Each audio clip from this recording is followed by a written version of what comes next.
What up everybody? Welcome back to the channel. Today on Fitness Tech Reviews, we're going over the Amazfit Band 7. So the predecessor, the 6, actually did not come out in the US, but the 5 I did a review on, and this has over double the amount of screen real estate. It is bright AMOLED, it's always on, and this is $50. But let's go ahead and see if it's worth it for you.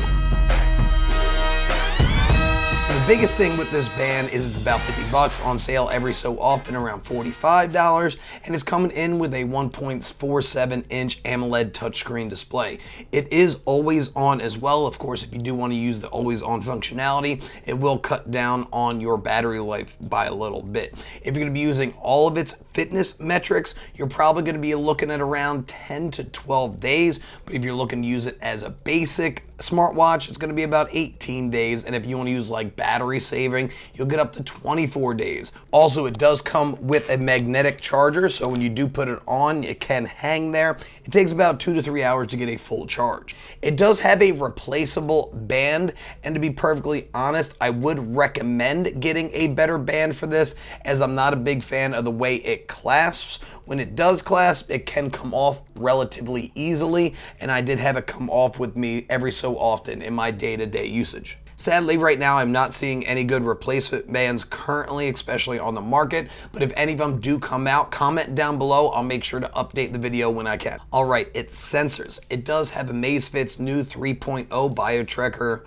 heart rate sensor that's also going to track your SpO2 levels as well. It has a 3-axis accelerometer and a gyromagnetic sensor as well to help with compassing and which direction you're following. It does come in with Bluetooth 5.2, and it's going to be using a connected GPS to be connected with your smartphone, so if you do want to get the most accurate data in your run, cycling, and all that, you will have to have your phone on you for that. With its fitness tracking, it does come in with over 120 sports modes that it can track, and some of them are a little bit weird, but it also does smart recognize 4 of those activities, and it uses its peak beats system algorithm to help out with its caloric expenditure on each one of these, and it does also have the 5 atmospheres of water resistance, so if it does get dipped into water, or even if you want to go swimming with this can track swimming if you would like. The heart rate tracking did fairly well. Heart rate is right up here, my Whoop is right over here, and I didn't see too many issues, even with a lot of good wrist flexion. So for $50, you really can't get much better tracking than this. Talking about tracking, it also does sleep tracking as well. It does all the different modes, REM, deep, and light sleep. The only problem I did see with the sleep tracking is if you're sitting in bed for longer periods of time before or after your sleep, you might see that as light sleep because it still thinks you are asleep. But if you fall right to sleep, you're going to get very accurate sleep tracking on this band. It does 24-hour heart rate monitoring and SpO2 monitoring as well, with great sleep tracking. If you want to turn everything on so it's always tracking, again, it will cut down on battery life by a little bit. And it will also let you know if you have abnormally high or low heart rate that you can customize to your own needs. And it'll also let you know if you have low blood oxygen or high stress. And if it does track that you do have high stress, it'll also prompt you with some breathing exercises as well. So that's pretty neat, built right into the band. Also, with its sleep tracking, does come with a sleep score, so if you want to gamify your sleep a little bit and give you a little sleep score and a couple little notes here and there to get your sleep a little bit better. This doesn't have any buttons on it, so it's an all touchscreen display, but it does have Alexa built in,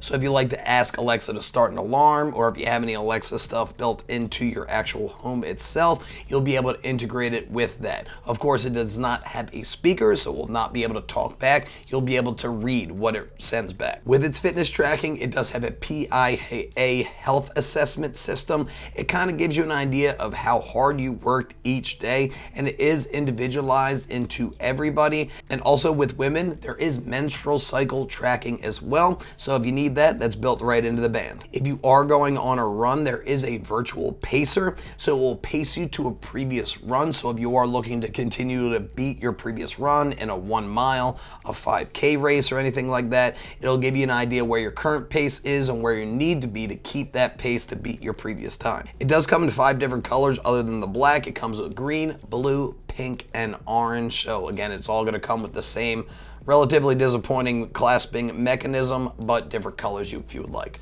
Talking about that 1.47-inch AMOLED display, it does have a 282 pixels per inch, so it is a very good screen, even in bright daylight. Again, it is coming in at about 112% bigger than the Amazfit Band 5, which is awesome, and it is customizable with 50 plus watch faces, and some of those watch faces are editable as well, and you would be able to upload a photo if you would like for one of those faces. It does run on the Zepp app, which you are going to need Android 7 or higher or iOS 12 or higher. The Zepp app is pretty good. I've used it quite thoroughly through a lot of different reviews, and it has a lot of great information on it, and I really have no qualms with the app. If you're getting a lot of great information from this video, it would do a great service to me to hit that like button. It's going to help push it out more to the YouTube algorithm to help me grow my channel. And a quick little overview on the operating system itself. When you swipe down, there's going to be a lot of different settings right here that are quick, and there's even a second window for that as well.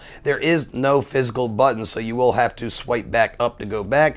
The widgets are to your left and to your right, and these are all customizable within the app itself. And if you want to go back to the home screen, you will have to swipe all the way back to the home screen. When you swipe up, this is going to have all your widgets and stuff like that built in, where your workouts, activity levels, and all of that. Settings are built in here as well. You can change out watch faces here if you don't want to go all the way to the app. Change out your display. This is where you're going to put your always on if you would like that, or your on brightness levels and all of that if you want to make it a little bit brighter. When you swipe to your right, this is going to go back onto any one of these. Check out your theme style, all of that, and notifications, vibrations levels, stuff like that. And when you go into more cycle tracking, breathing exercises, stopwatches, and you can add that in as well, and with a little camera remote. And on the back are all the sensors and its charger as well. And again, like I'd said, this is replaceable if you would like to get a better band. So what are my overall thoughts and recommendations for this band? So this is a great band, especially for its price point of about $50. Only real issue I do have with it is its clasping mechanism.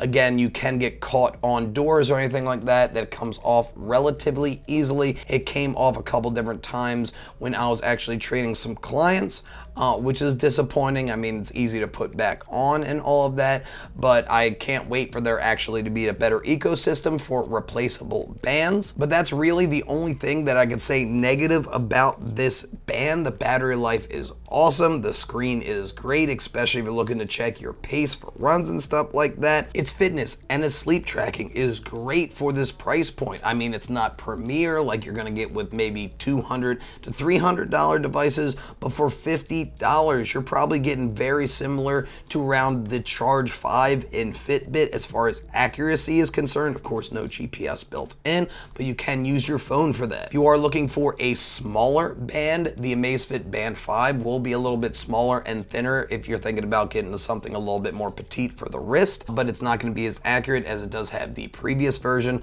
of the heart rate monitor. But even the Mi Band 7, which just came out, that would be a great option as well. That does have a pretty big screen, but it's going to be very thin. Those are really the only other recommendations I would have in this price range. Well, hopefully this video was helpful for you guys. If it was, please smash that like button. If it was really helpful, make sure you subscribe to the channel.